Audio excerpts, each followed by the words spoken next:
Howdy folks, welcome back to the patch 9.3 test server with the mighty jingles, and in this video we're going to be looking at those vehicles which already existed in World of Tanks but which have been changed, nerfed, in patch 9.3.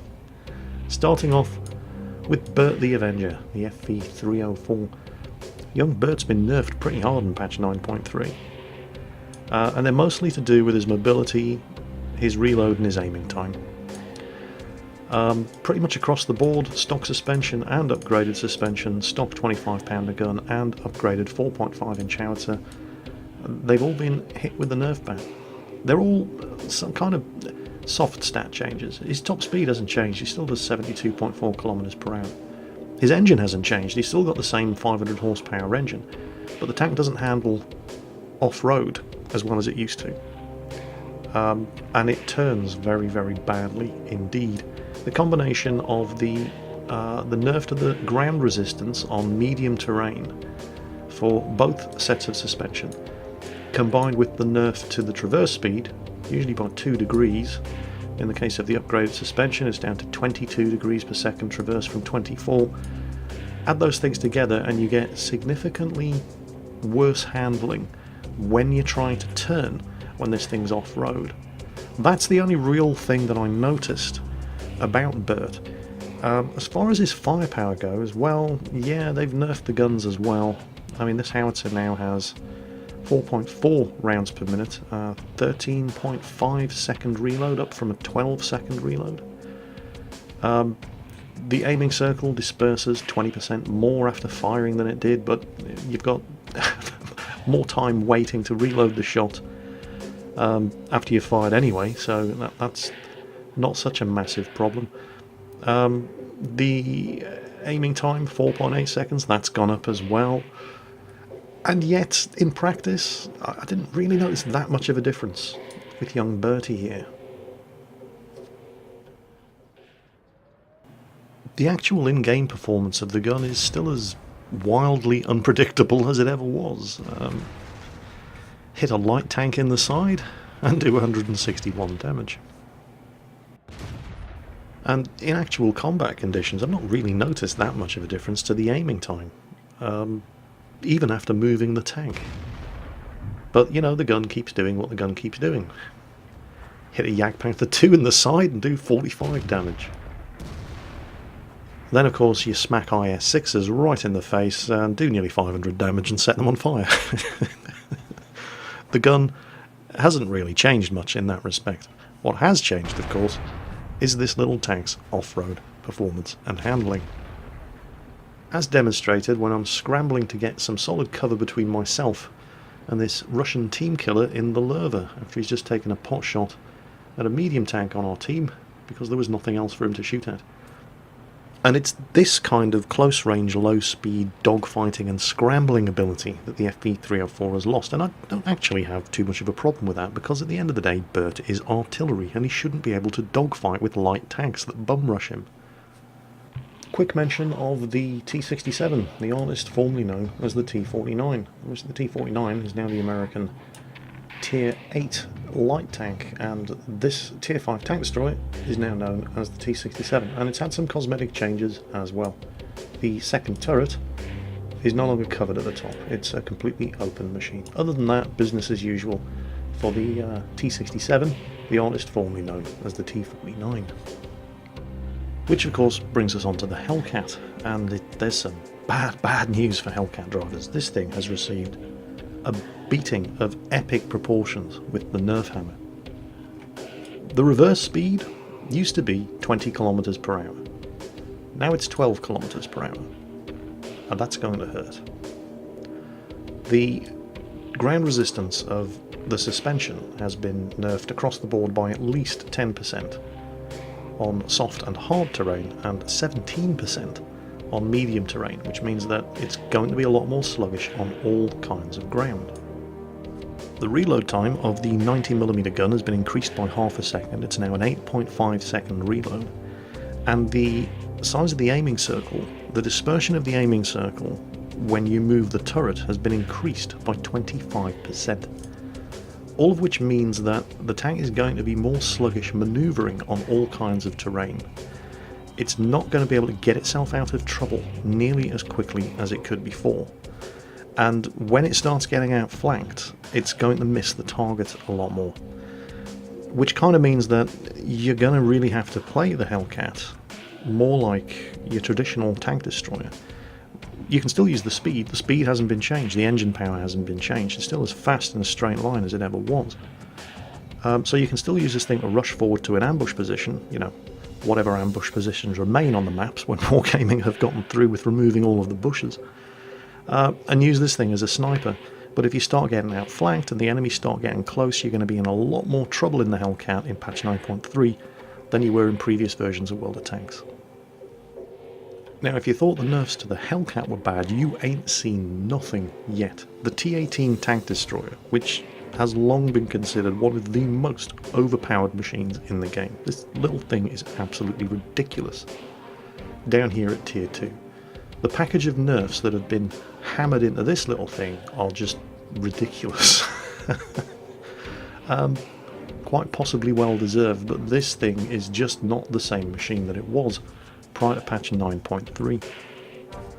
Its health is down to 120 hit points. The traverse speed of the upgraded suspension, which used to be 30 degrees per second, is down to 22 degrees per second. The reload time for both the 2-pounder gun and the 75mm howitzer has been increased, as has the amount which the aiming circle disperses when you move the gun, again for both the 2-pounder and the 75mm. And just when you thought it couldn't get any worse, the ground resistance for the suspension has been nerfed by 46% on solid ground, 40% on medium ground, and 12% on soft ground. So, yeah. And while I am sad to see the changes to the T-18 because it's the puppy-kicking machine of choice, I really can't say I'm sorry to see this thing get nerfed, because this is a Tier 2 machine that, when you just start playing World of Tanks and you start running into these things within hours of playing, you stand no chance. None whatsoever. This is a dedicated puppy kicking machine, and as such, the fact that this thing is being made, I mean, it's still going to slaughter newbies, but it's not going to slaughter them with quite such impunity as it did before. Now they do actually stand a chance against the thing, if they can just get around it, which shouldn't be too difficult, given the nerfs to the thing's mobility and its ability to hit stuff when it's turning at close range. So I can't really say I'm sorry to see the changes that have been inflicted on the T-18 tank destroyer. They haven't touched the Panzer IIJ though. It's still just as overpowered as ever. Then of course there's the Chaffee, Tier 5 American light tank, which was the Tier 5 American light tank and is still the American Tier 5 light tank, but it's not really the Chaffee that we all know and love anymore. The Chaffee that we all know and love is now the T-37 at Tier 6. This thing, well, they call it a Chaffee, but it's not the Chaffee that we're all used to. There's been a massive list of changes applied to the M24 Chaffee at Tier 5. First and foremost, it doesn't cost you an arm and leg to research anymore, which is a kind of good news, bad news situation. Where is it? That's Tier 6. I'm looking at the wrong tier. There it is, the Chaffee. Now, it's only 12,480 XP to research, and will cost you 405,000 credits. Those of us who already have the Chaffee don't get all of the XP that we sank into it refunded, which is bizarre.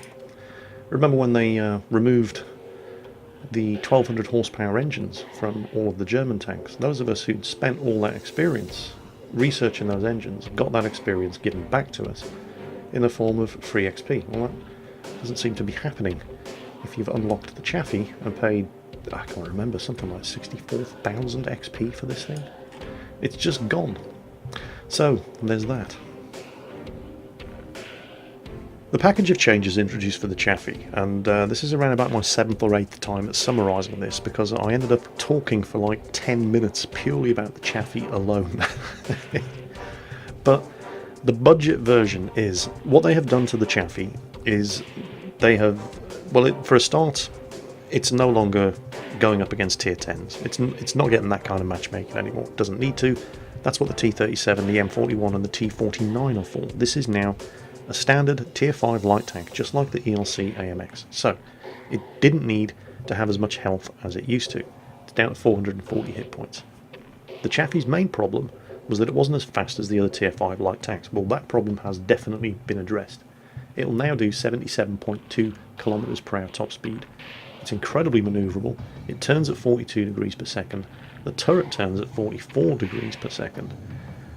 All of which suggests that it is still top of the roost when it comes to close range dogfighting with wounded heavies and tank destroyers in the closing stages of a match. Except that isn't quite the case, because they've taken away that top tier scout gun performance from it as well.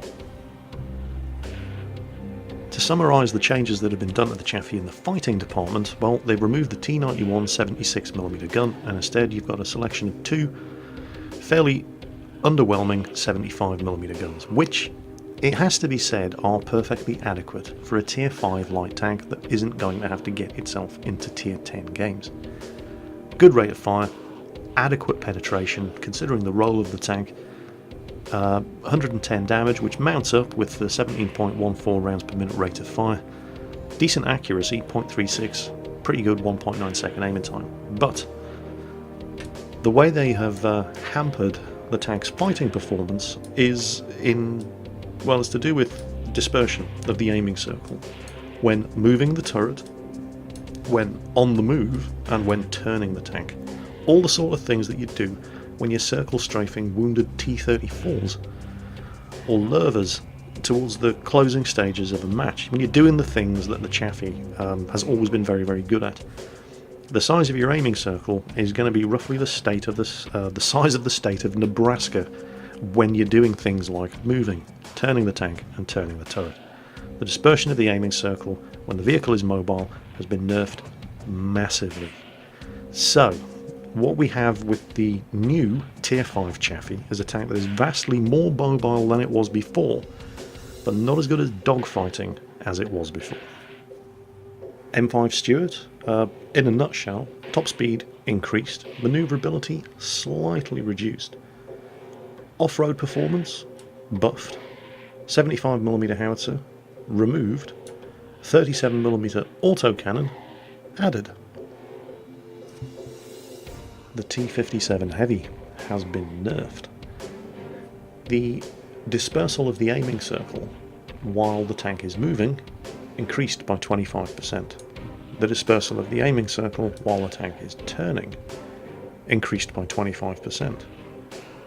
The dispersal of the aiming circle when the tank is moving the turret increased by 29%. And the aiming time of the 120mm autoloader increased to 2.9 seconds. The American T-92 Tier 10 artillery has received nothing but buffs.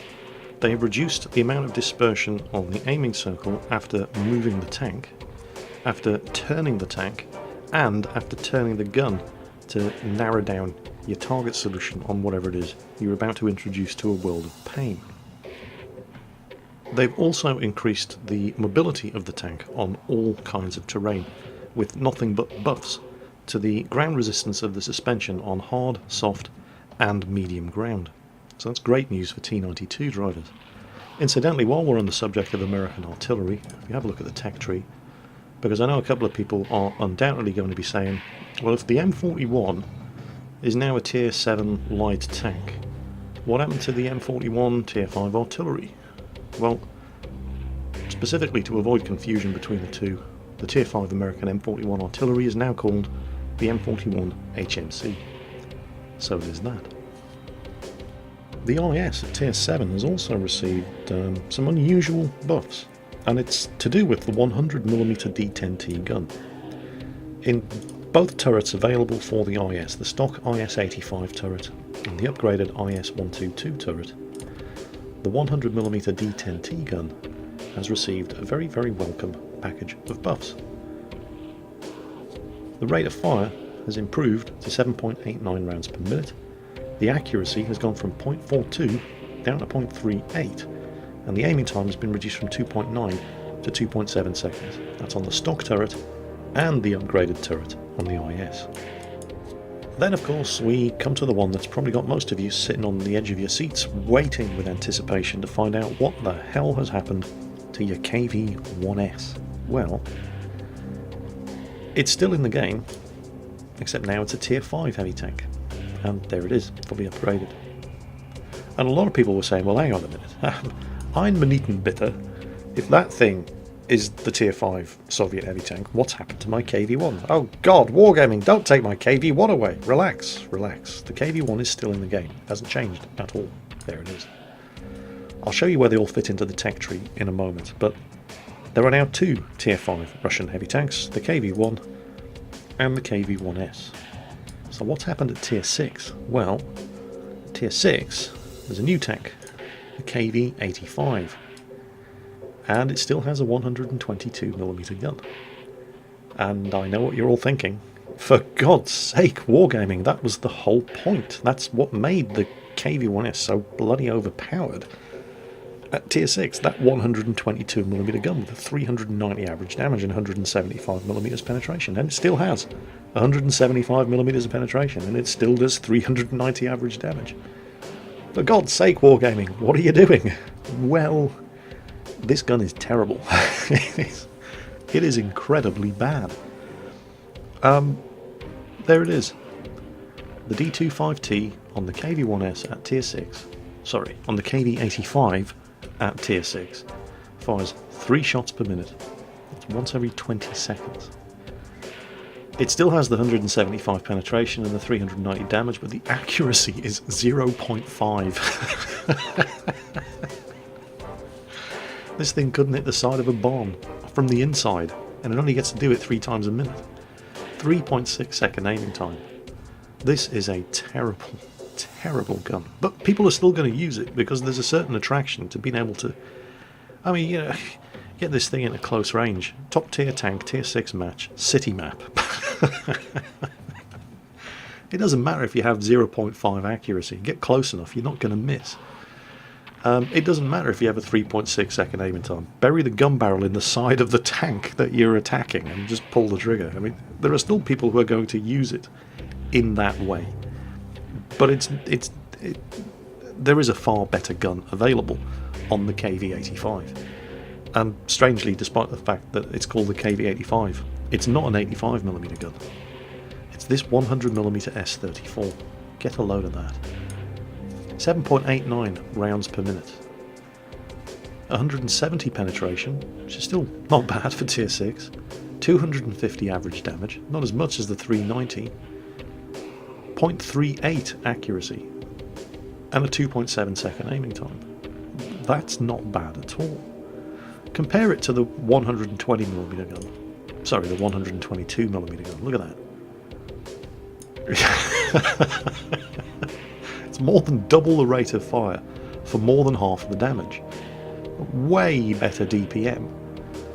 Penetration, there's only 5mm difference. The difference in accuracy is... it's absolutely comical. 0.5 versus 0.38. I mean, that 0.38 for a tier 6 Russian, that's not bad accuracy. And 2.7, it's almost a second faster aiming. It's just, there's no choice, not for me anyway. I mean, I appreciate that just opening up with that 122mm gun is going to be as fun as it ever was, but you're not going to get to do it as often, and you're going to miss more. For me, the 100mm gun is the way to go on the KV-85. It's just a better gun in practically in every respect that matters. It's a better gun. It's not going to stop people using the 122 though, because people love to derp, and there's nothing wrong with that. I mean, I dare say it's still going to work. It's just not going to work as often, and you're going to miss a hell of a lot more. So, the second question on everybody's lips is, how do you actually go about getting a KV-85 or the KV-1S? Well, if you currently have a KV-1S fully upgraded sitting in your garage, then you will have a KV-85 fully upgraded sitting in your garage when patch 9.3 goes live. you will not have the Tier 5 KV-1S, but it will be researched in the tech tree. You'll just have to spend money on it. Any crew, any camouflage, any decals, any equipment that you had on the KV-1S will magically appear on the KV-85. Now, how this all fits into the Soviet tech tree is unusual. The T-28 at Tier 4 leads to the KV-1. Currently, the KV-1 leads to the KV-1S, the T-150 and the KV-2 at Tier 6. Well, it doesn't lead to the KV-85 at Tier 6.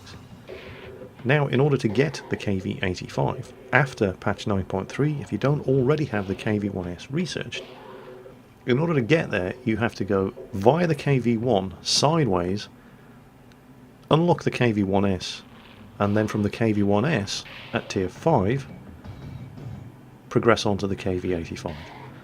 So the KV-85 sits in a very, very weird spot in the Soviet tech tree. It's right in the middle of nowhere. The only way to get to it is via the new KV-1S Tier 5 heavy tank, which is unlocked sideways from the KV-1 Tier 5 heavy tank. So in effect, you have to research 2 Tier 5 heavy tanks in order to get the Tier 6 KV-85.